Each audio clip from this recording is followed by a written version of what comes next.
త్యాగం. జేబులో ఉంది 50, జేబులో ఉంది 50. కఠినంగా జరుగుతుంది. సేవలోకి వచ్చిన కొత్త పెద్ద వయస్కుడు, దాదాపు 60 ఏళ్ళు పైబడిన దైవజనుడు వచ్చాడు. ప్రార్థన చేసి వెళ్తున్నాడు. ఒట్టి చేతులతో పంపి బుద్ధి కాల. ఉందే 50. ఆ 50 ఉంటే 10 రూపాయలు పచ్చడి తెచ్చుకున్నా ఎట్లుందంటే పరిస్థితి కనీసం 3 రోజులు గడిచిద్ది కదా అన్నట్టుంది. మరి సేవకు వచ్చాం, ఎవరిని అడగం, చేయిజాప అడగం, రోషం మాటపడం. మరి దేవుడికి అవమానం కదా మనం చేయిజాప అడిగితే. దేవునికి మహిమ. కానీ ఇంకా ఏం లేదు, వేరే మార్గం లేదు. ఎవరు నాకు అప్పు ఉన్నవాళ్ళు ఎవరు లేరు. నేనే జనాలకు అప్పులు ఇవ్వాల్సిన వాళ్ళు ఉన్నారు. ఒక 50 రూపాయలు అంటే 5,000 లాగా కనపడుతుంది. ఏం చేయాలా? ప్రభుకి స్తోత్రం. ఉన్నది 50 ఆయన చేతిలో పెట్టి పంపించా, ప్రార్థన చేయగారని. ఆయన ఆనందంగా వెళ్ళిపోయాడు. సంతోషం బాబు అని. ఆయనకు ఆనందం. ఇప్పుడు నాకు నెక్స్ట్ ఏంటి? అయినా నాకు తెలుసు నేను చేసింది నా దేవుడు చూస్తున్నాడు. ఇప్పుడు కాకపోతే తర్వాత అయినా నా అవసరానికి తప్పకుండా ఆయనే సహాయపడతాడు. ఇన్నాళ్ళు నన్ను పోషించింది ఆయనే చూసుకుంటాడని వదిలేశా. మీరు నమ్మండి నమ్మకపోండి, అదే రోజు సాయంత్రానికి 1200 నా చేతికి వచ్చింది. 1200. 50 రూపాయలు ఎక్కడ, 1200 ఎక్కడ? ఇన్ని రేట్లో చూడు. త్యాగాన్ని చూస్తాడు. అసలు నీ త్యాగం, నీ సమర్పణ, నీ ప్రేమ, ఆయన కొరకు నీకున్న ఆసక్తి, సాటి మనిషి పట్ల నీకున్న బుద్ధి, వాళ్ళు ఉన్న బాధలను బట్టి నీకు చేయాలనే మనసు, అదంతా చూస్తాడు. అవతలాళ్ళకి ఆపదలో నీకు కష్టంగా ఉన్నా కూడా నువ్వు ఆదుకున్నావు అనుకో, దూతలకు చెప్పి మురుసుకుంటాడు. ఆ పిచ్చిదాన్ని చూసావా? ఆమెకే లేదు, వెర్రిమోహంది. చూడు ఎట్ట చేసిందో, మొత్తం ఇచ్చేసింది. నా బుద్ధే.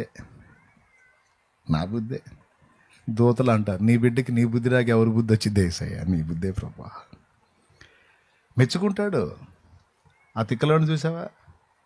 ఎవరన్నా ఇబ్బంది పడుతుంటే చూస్తా ఊరుకుంటాడు అని చూడు. ఉన్నదంతా తీసిస్తాడు. వాని సంగతి చూసుకోడు పిచ్చోడు. నా తండ్రి మురిసిపోతాడండి. మురిసిపోయి ఊరుకుంటాడా? ఆయన పిడికిలి విప్పి ఇచ్చాడంటే మన వల్ల కాదు. దేవునికి స్తోత్రం. హల్లెలూయా. ఇస్తాడు ఆయన. వేరే ఊరు నుంచి 10 మంది వచ్చారు కూటానికి, బయట నుంచి, సొంతూరోళ్ళు కాకుండా. కూటం అయిపోయింది, లోకల్ వాళ్ళు వెళ్ళిపోయారు. ఆ బయట రోళ్ళు పాపం రెడీ అవుతున్నారు వెళ్ళటానికి. అమ్మా,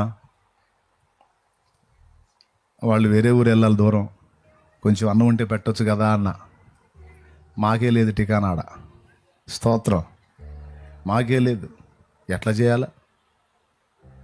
అయ్యా, మనమే కంట్రోల్ బియ్యం తింటున్నాం, రేషన్ బియ్యం తింటున్నాం, అది కూడా కొంచెమే ఉంది.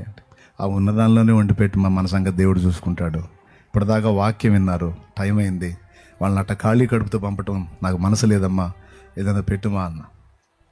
2 కేజీలు వండింది, 2 కేజీలన్నర ఏమో వండేసింది. లేదు, కటకట్టలాడుతుంది పరిస్థితి. ఆ ఉన్నదానిలోనే త్యాగం. త్యాగాలయందేమా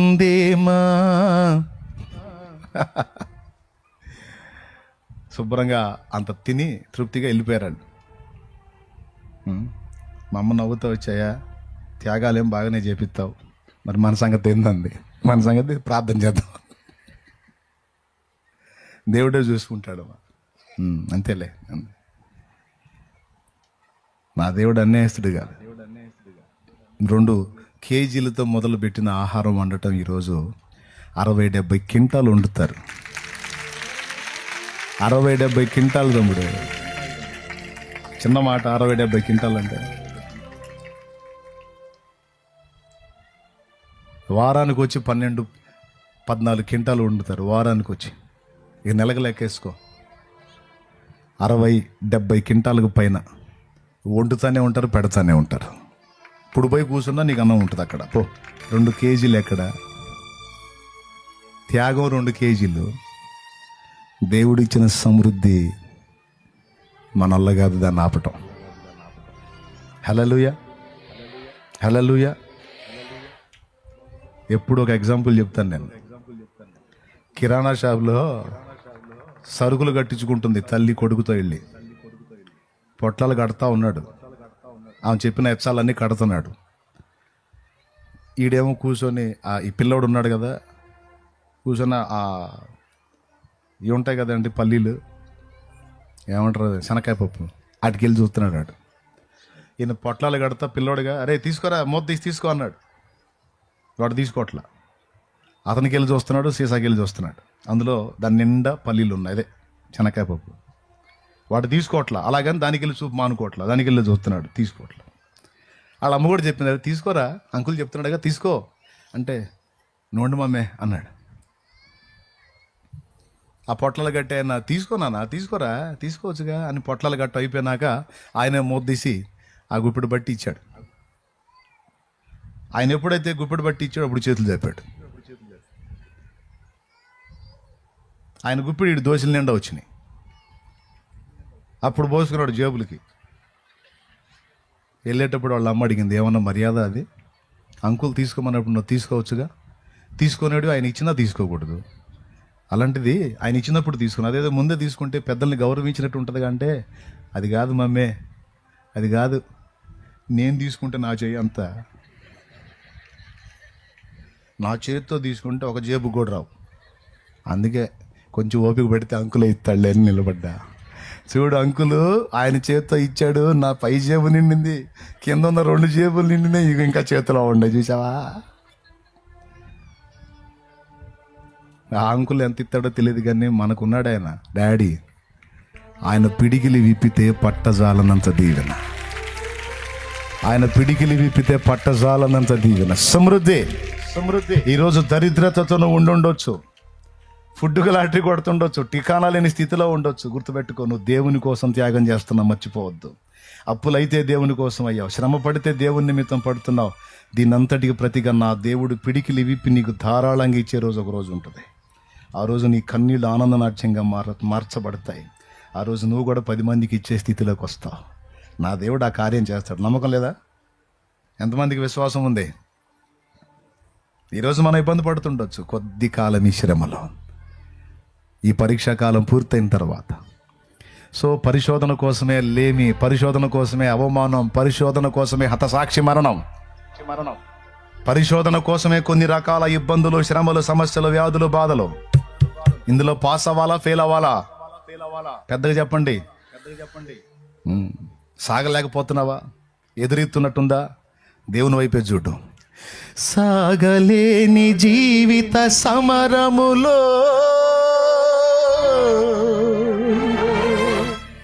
సాగలేని జీవిత సమరములో వేగమే దూతనంపి బావుగా నిలిపావు. 4 గంటలు ఇస్తాడో ఎంత ఇస్తాడో తెలియదు, ఇచ్చేది ఖాయం. నిన్ను దీవిస్తాడు, నీ పిల్లలు, నీకు పుట్టిన వారిని కూడా నా తండ్రి ఆశీర్వదిస్తాడు. నీకు భయం ఉంది నా పిల్లల గతి ఏమో అని, అది కూడా చెప్తున్నా, నీకు పుట్టిన వారిని కూడా నా దేవుడు ఆశీర్వదిస్తాడు. నేను నీ సంతానమును ఆశీర్వదిస్తాను అని నేను వాగ్దానం చేస్తున్నాను. ఈవేళ నీ పిల్లల్ని దరిద్రులుగా ఉంచను, నేను వాళ్ళని సమృద్ధి గలవారుగా చేస్తాను. వారు అనేకులకు ఇచ్చేటువంటి వారుగా, నిన్ను బట్టి నీ ఆశీర్వాదం నీ పిల్లల మీద కూడా వచ్చేటట్టు నేను చేస్తాను అని మాట్లాడతాడు ఆయన. నీ సంతానాన్ని బ్లెస్ చేస్తాడు, నీ కలిగిన సమస్తాన్ని దీవిస్తాడు. ఒకటే పట్టు గట్టిగా, పొట్టులాగా ఉండొద్దు, గట్టి గింజలాగా నిలబడు దేవుని కోసం. చంపిన, బతికించిన, ముంచిన, తేల్చిన, ఉంచిన, తీసుకున్న ఈ జీవితం నీకు అంకితం. ఇంకా రెండో దాని వైపు తిరిగేది లేదు, ఇంకో దానికి మెత్తబడేది లేదు, చేయి జాపేది లేదు, సాష్టాంగపడేది లేదు. ఈ బ్రతుకు నీకు అంకితం. కులం ఏమన్నా అనుకోని, మతం ఏమన్నా అనుకోని, నా కులం వద్దు, మతం వద్దు, నాకు సత్య మార్గం కావాలి, నాకు ప్రభువు కావాలి. ఎవరేమన్నా అనుకోని. నిందలే వచ్చినాయా? నువ్వు ఎరగని నీ మీదకి వచ్చి పడ్డాయా? నిందల పాలయ్యావా? Don't worry. నిందలు వస్తే రానే, నిందలన్నీ 100లే.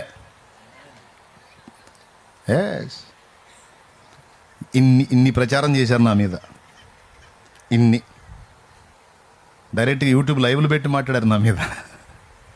నవ్వుకున్నా. చెప్పుకోండి, ఎన్ని ఆ నిందలన్నీ నాకు పూదండలై మెడలో పడతాయి, చెప్పుకోండి. నా దేవుడు చేసిన కార్యం. నిందించిన వాళ్ళంతా అభావులు అయిపోయారు, నన్ను అలాగనే నా తండ్రి ఇంకా ఘనపరిచి తీసుకెళ్తున్నాడు ముందుకు. నా ఎదుట తలుపులు తెరిచింది నా ప్రభు, దాన్ని ఎవడు మూయగలడు? నీకు కూడా అదే చెప్తున్నాను. ఎందుకు దేవుడు కఠినమైన పరిస్థితులను రాణిస్తాడంటే వరుసగా కొన్ని కారణాలు చెప్పాను. హతసాక్షి మరణమే కాదు, కొన్ని కోల్పోవటం కానీ, కొన్ని నష్టాలు పొందటం కానీ, కొన్ని మాటలు పట్టడం కానీ, కొన్ని దెబ్బలు తినటం కానీ, కొంతమందిని లాస్ అవ్వటం కానీ, ఇవన్నీ కొన్ని ప్రత్యేకమైన కారణాలను బట్టి దేవుడు అనుమతిస్తాడు. ఎందుకు ఇలాంటి కఠినమైన పరిస్థితులను దేవుడు మన జీవితంలో అనుమతిస్తాడు కొన్ని అంటే, మనలో ఉన్న కొన్నిటిని దుళ్ళగొట్టడానికి, శుద్ధి చేయడానికి. బంగారాన్ని అగ్నిలో ఎందుకు కాలుస్తారో తెలుసా? బంగారమేగా, అయినా కూడా దానిలో కూడా మురికి ఉంటుంది. ఆ మురికి ఎప్పుడు బయటకు వచ్చిందో తెలుసా? అగ్నిలో వేసినప్పుడే బయటకు వచ్చింది. అగ్నిలో కాల్చి దాన్ని పుటం వేస్తారు, శుద్ధి చేస్తారు. అలాగే మనం బంగారం లాంటి వ్యక్తులమైనా మనలో సహా మురికి ఉంటుంది. అగ్ని పరీక్షలో ఉంచినప్పుడే అది శుద్ధీకరణ పొందింది. 4వది, మనల్ని శుద్ధి చేయటానికి, పవిత్రపరచడానికి అని చదివారు ఇందాక మీరు. మనల్ని అగ్ని పరీక్షలో ఉంచుతాడు. తప్పదండి. భూమి మీద 30 ఏళ్ళు ఉద్యోగం, 30 ఏళ్ళు ఉద్యోగం అండి.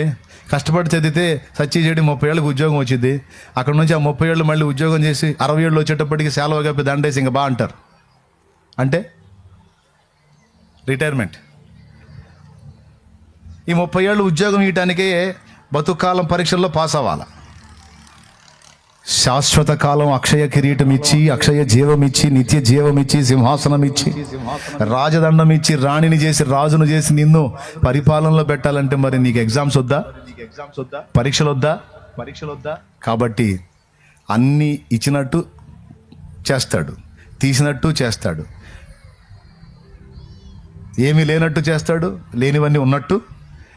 ఏది చేసినా మనలో ఆయనకు నచ్చని కొన్ని ఉంటాయి. వాటిని అన్నిటినీ తొలగించి మనల్ని శుభ్రపరిచి ఆయన స్వరూపంలోనికి మార్చుకోవటానికి కొన్ని పరిస్థితులను మనకి అవసరాన్ని బట్టి అనుమతించాడని పేతురు రాసిన మొదటి పత్రిక 1వ అధ్యాయము 6వ వచనం 7వ వచనం చూస్తే రాస్తుంది. పేతురు రాసిన మొదటి పత్రిక 1వ అధ్యాయము 6-7 వచనాలు. ఇందువలన మీరు మిక్కిలి ఆనందించుచున్నారు గాని అవసరమును బట్టి నానా విధములైన శోధనల చేత ప్రస్తుతమున కొంచెము కాలము మీకు దుఃఖము కలుగుచున్నది. అవసరాన్ని బట్టి కొంచెము కాలము మీకు కొన్ని సమస్యలను బట్టి దుఃఖం కలుగుతుంది. ఎందుకయ్యా ఈ బాధలంటే దేవుడిచ్చిన సమాధానం అవసరము అన్నాడు. ఏం అవసరం అంటే వాటి ద్వారానే నువ్వు శుద్ధ సువర్ణం కావాలి, వాటి ద్వారానే నీలో ఉన్న దుర్లక్షణాలన్నీ తొలగిపోవాలి, వాటి ద్వారానే నువ్వు శుద్ధీకరణ పొందాలి. అర్థమైందా? అగ్ని పరీక్షలో 2 తేలుతాయి. అగ్ని పరీక్షలో 2 తేలుతాయి బంగారానికి. ఒకటి, అది ఒరిజినలా డూప్లికేట్ అనేది తేలిద్ది అగ్ని వల్ల.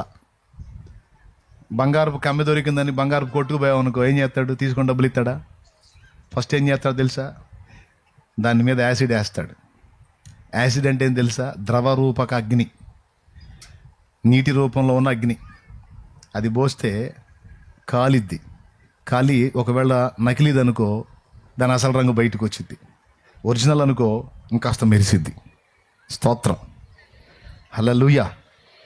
అంటే 2కి ఉపయోగపడేది అగ్ని. ఒకటి, అది ఒరిజినలా నకిలీయా తేలటానికి.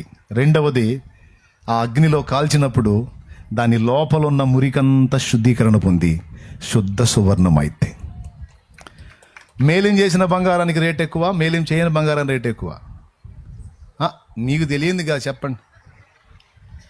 మేలిం చేసిన దానికి రేట్ ఎక్కువ, చేయని దానికి ఎక్కువ. మేలిం చేయటం అంటే ఏంది? శుభ్రపరచటం, శుద్ధీకరించటం. స్తోత్రం, అవునా? కల్తీ గిల్తీ ఏమైనా ఉంటే మొత్తాన్ని క్లీన్ చేసి ఆడబెడతాడు. ఒరిజినల్ బంగారాన్ని నీకు తెలుస్తాడు, దానికి రేట్ ఎక్కువ. అలాగా మన విలువైన పాత్రలం కావాలంటే మనలో మనకు తెలియకుండానే మురికి ఉంటుంది. ఆ మురికి ఆయనకు మాత్రమే తెలుసు. వేటి ద్వారా ఆ మురికిని వెళ్ళగొట్టాలో, మనల్ని శుద్ధి చేయాలో దేవుడికి తెలుసు. కాబట్టి మనల్ని పరిశుద్ధపరచడానికి, మనల్ని మేలిమి బంగారంలా చేయడానికి అవసరాన్ని బట్టి కొన్ని ప్రతికూలతల్ని దేవుడు మన జీవితాల్లోకి ఆయనే అనుమతిస్తాడు. అవసరం తీరిన తర్వాత ఉంచమన్నా ఉంచడు. ఎంతమందికి విశ్వాసం ఉంది? మరి అందరి లైఫ్ లాంటివి కాదురా తల్లి నీ లైఫ్. అందరి జీవితాలు లాంటి జీవితం కాదు నీది. నువ్వు విలువ పెట్టి కొనబడ్డావు. అందరి లైఫ్ లాంటిది కావాలా నీకు? మరి అప్పుడు ఇట్లాంటివి ఏమి ఉండవు. మరి అందరి జీవితాలు లాంటి జీవితం కావాలా నీకు? ప్రత్యేకింపబడిన జీవితం కావాలా? ప్రత్యేకింపబడిన జీవితం నీది. నువ్వు అనుకుంటున్నావేంది నాకు చదువు రాదని, అయినా సరే నువ్వు దేవుడు కూతురువే. దేవుడు నిన్ను ప్రత్యేకించుకున్నాడు. నీ లైఫ్ డిఫరెంట్. ఇక్కడ ఉన్న వాళ్ళందరి జీవితాలు ప్రత్యేకించబడ్డాయి కాబట్టి నువ్వు వచ్చి ఆడ కూర్చున్నావు. లేకపోతే శుభ్రంగా అందరూ జీవిస్తున్నట్టు లోకంలో జీవించేవాడివి జీవించేదానివి. కానీ కాదు, నువ్వు ప్రత్యేకించబడ్డావు కనుక నువ్వు వచ్చి ఆడ కూర్చున్నావు. నిన్ను ప్రత్యేకించుకున్నాడు. అందుకే నిన్ను ప్రత్యేకించుకున్నాడు. నీకు సిద్ధపరిచిన రాజ్యం ప్రత్యేకమైంది, సింహాసనం ప్రత్యేకమైంది, కిరీటం ప్రత్యేకమైంది. నీకు సిద్ధపరిచిన భవిష్యత్తు ప్రత్యేకమైంది. కాబట్టే నీకుండే ఎగ్జామ్స్ కూడా స్పెషలే. అందుకే ఇతరులకు ఉన్న ట్రీట్మెంట్స్ మనకు ఉంటాయి. అది ఎందుకో మనకు అర్థమైంది, మిగిలినోడికి అర్థమై సావదు. మీకు ఎందుకు ఇట్ట అంటే మన లెక్కలు మనకి దేవుడికి తెలుసు, వాళ్ళకేం తెలుసు? అందు గురించి చూసి వస్త్రాలు చించుకోవడం తప్ప వాడికేం తెలియదు. మనకు తెలుసు.